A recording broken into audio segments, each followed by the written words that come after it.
Graça e paz, amados. Eu trago hoje o texto de Apocalipse, capítulo 22, versículo 20. É o penúltimo versículo que nós temos na Bíblia. Diz assim: aquele que dá testemunho dessas coisas diz: certamente venho em breve. Amém. Vem, Senhor Jesus. Antes de destacarmos qualquer coisa desse versículo, deixe-me fazer alguns destaques de versículos anteriores. Por exemplo, do versículo 13, daí em diante.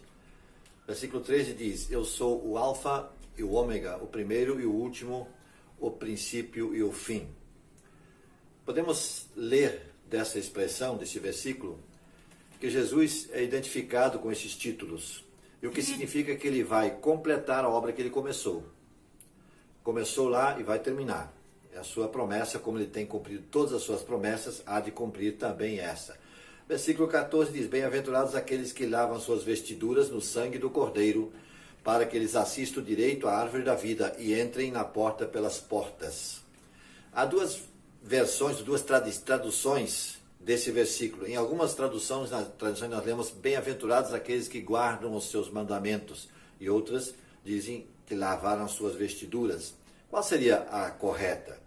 Os termos gregos são muito semelhantes e ambas as traduções são aceitáveis.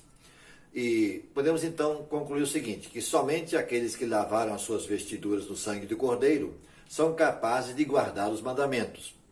A obediência nunca é a base da graça, mas a graça de Deus é a única base para a obediência.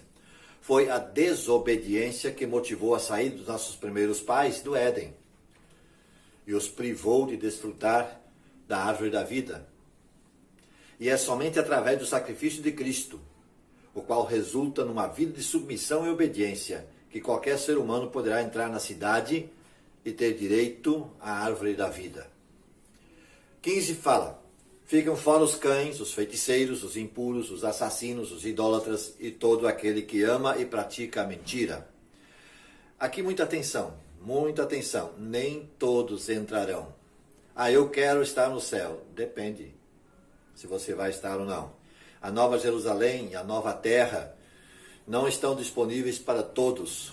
Os que amam mais o pecado do que a Deus não serão aceitos, não serão incluídos naqueles que habitarão a terra, a cidade de Deus. Cães, quem são os cães referidos na Bíblia? Essa expressão é usada para se referir aos maus obreiros. Paulo diz: acautelai-vos dos cães, acautelai-vos dos maus obreiros, acautelai-vos dos da falsa circuncisão, em Filipenses 3, versículo 2.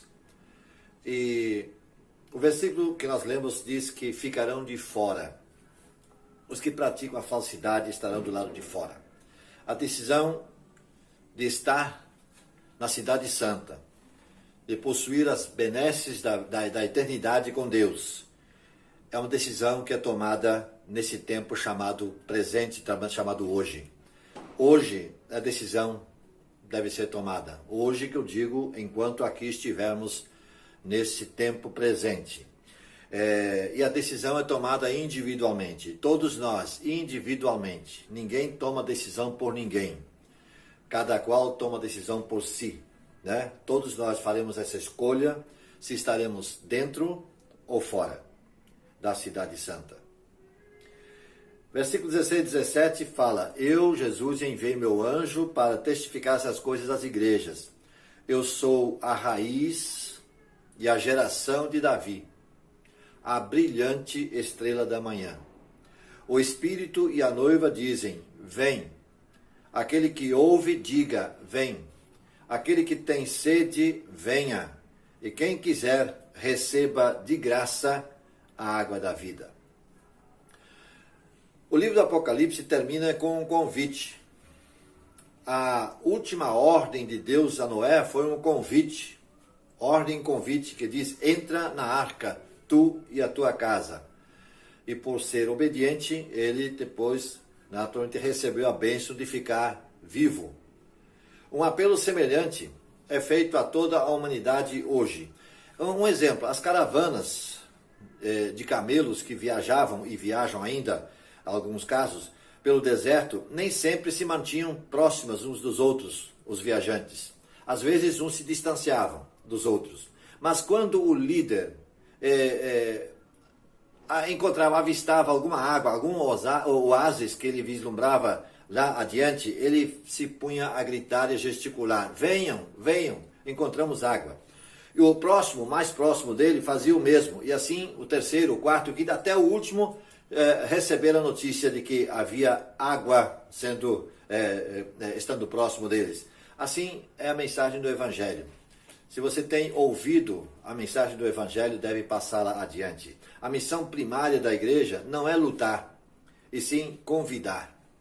A noiva não se veste de branco para lutar, mas para ficar atraente. A noiva de Cristo está convidando. Esse convite é feito agora não apenas pelos pregadores, missionários, evangelistas, mas por todo o povo de Deus que convida para beber da água da vida e encontrar a vida eterna.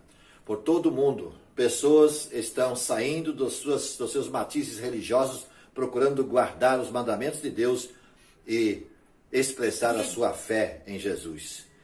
18 e 19 diz: eu a todo aquele que ouve as palavras dessa profecia do livro testifico. Se alguém lhe fizer qualquer acréscimo, Deus lhe acrescentará os flagelos escritos neste livro. E se alguém tirar qualquer coisa das palavras desse livro, dessa profecia, Deus tirará a sua parte da árvore da vida, da cidade santa e das coisas que se acham escritas neste livro. Palavras duras de admoestação. Vamos imaginar. Seria uma enorme ofensa e desrespeito um embaixador acrescentar ou omitir palavras de um decreto real que ele recebeu do rei para publicar ou para anunciar ao povo.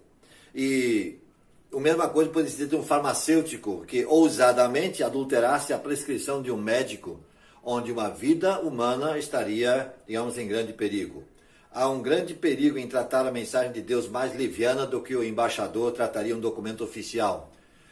E mais importante do que um farmacêutico que tratasse de adulterar a receita do médico.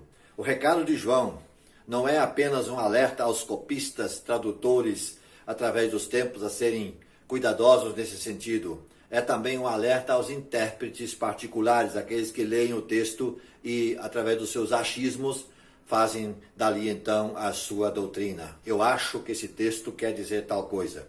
Então, há que ter muito cuidado com isso, cuidado com os achismos. E aí, chegando ao final, versículo 20 e 21, aquele que dá testemunho dessas coisas diz: certamente venho sem demora. Amém. Vem, Senhor Jesus. A graça do Senhor Jesus seja com todos. Aqui é uma promessa e uma oração. O último tópico do livro do profeta Malaquias, que é o último do Antigo Testamento, nós lemos assim: lembrem-se da lei do meu servo Moisés, dos decretos e das ordenanças que lhe dei em Horebe, para todo o povo de Israel. Vejam, eu enviarei a vocês o profeta Elias antes do grande e terrível dia do Senhor. Ele fará com que os corações dos pais se voltem para os seus filhos e os corações dos filhos para os seus pais. Do contrário, eu virei e castigarei a terra com maldição. No último adeus de Cristo à sua igreja, ele faz uma promessa: certamente venho sem demora. Não é apenas um anúncio de um evento profético, é uma voz de autoridade de Cristo que nós ouvimos. Sua volta é a única esperança certa para o futuro do mundo. De coração, a igreja ecoa a promessa de Cristo, declarando sua crença nessa promessa, dizendo: amém, vem, Senhor Jesus. Essa deveria ser a oração sincera de cada cristão. Vem, Senhor Jesus, vem colocar um fim nessa situação de pecado, tristeza, de tentação. Reúne o teu povo, separa-nos deste mundo mau e leva-nos para onde existe perfeita pureza, paz e alegria.